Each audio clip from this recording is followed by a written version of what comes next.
মহল্লাতে, গ্রামে, মাঠে, ময়দানে, হাজারে, হাটে, বাজারে, যে গাছে ঘাটে যেখানেই যাবেন একটাই কথা যে আইএসএফকে এবার সুযোগ দেওয়া হোক। আইএসএফ এই চোর ডাকাত গুন্ডা মাস্টার গুলোকে সরিয়ে দিয়ে সুস্থ সমাজ ব্যবস্থা নিয়ে আসবে। এই সমাজ ব্যবস্থায় সরকারি কর্মচারীরা তার হকের দিয়ে পাবে কেন্দ্রীয় সমাহারে, যে সমাজ ব্যবস্থায় শূন্য পদগুলো পূরণ হবে, বেকারত্ব দূরে সরানো হবে, যে সমাজ ব্যবস্থায় আইএসএফ বিচার হবে, দখলদারি বিচার হবে, বৃহত্তম বিচার হবে, যে সমাজ ব্যবস্থায় নারীরা তার অধিকার পাবে, যে সমাজ ব্যবস্থায় মজুর কৃষকরা তার উৎপাদিত ফসলের দাম পাবে, যে সমাজ ব্যবস্থায় আমি আপনি মেহনত করছি, আমার আপনার শ্রমের মূল্যায়ন হচ্ছে না, এই শ্রমের মূল্যায়ন হবে মিনিমাম ওয়েজেসটা আমরা বাড়াবার ব্যবস্থা করব। এই সমাজ ব্যবস্থায় নারীদের হাতে শুধু ১,১২০০ টাকা তুলে দেওয়া নয়, নারীদেরকে ক্ষমতায়ন করতে গেলে আমরা মনে করি কম করে ৫,০০০ টাকার ব্যবস্থা করতে হবে। সেই সমাজ ব্যবস্থা আমরা নিয়ে আসবো। তবে ৫,০০০ টাকা দেওয়ার সাথে সাথে রাজ্য কিছু কাজ বুঝে নেবে।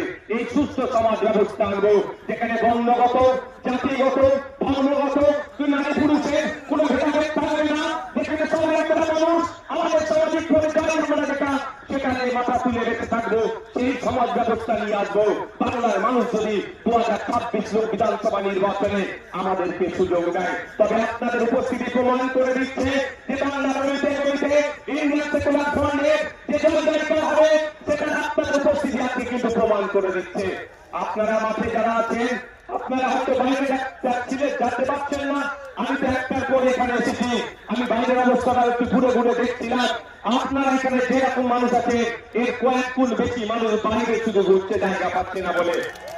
আপনাদের ঘোষণা অনুযায়ী আমি গত বছর ঘোষণা দিয়েছিলাম, আমরা বলেছিলাম আমরা চেষ্টা করব কলকাতায় ব্রিগেডে করা, কিন্তু আমরা যখন অ্যাপ্লিকেশন করেছি আমাদেরকে জানানো হয়েছে এই সময় এই আর্মিদের কোন একটা ট্রেনিং চলছে, যে মার্চ মাস পর্যন্ত ব্রিগেড ময়দান দেওয়া যাবে না।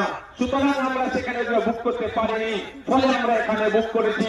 তবে আপনারা সাথ দিলে শুধু ভারত থেকে নয়, রাজ্যের বিভিন্ন প্রান্ত থেকে ২০২৬ বিধানসভায় ডবল ডিজিটের বিধায়ক ইন্ডিয়ান সেকুলার ফ্রন্ট পাচ্ছে। তারপরে আমরা আশা করবো আর্মিদের ট্রেনিং কখন আছে সেটাও প্রয়োজনে দেখে নেব।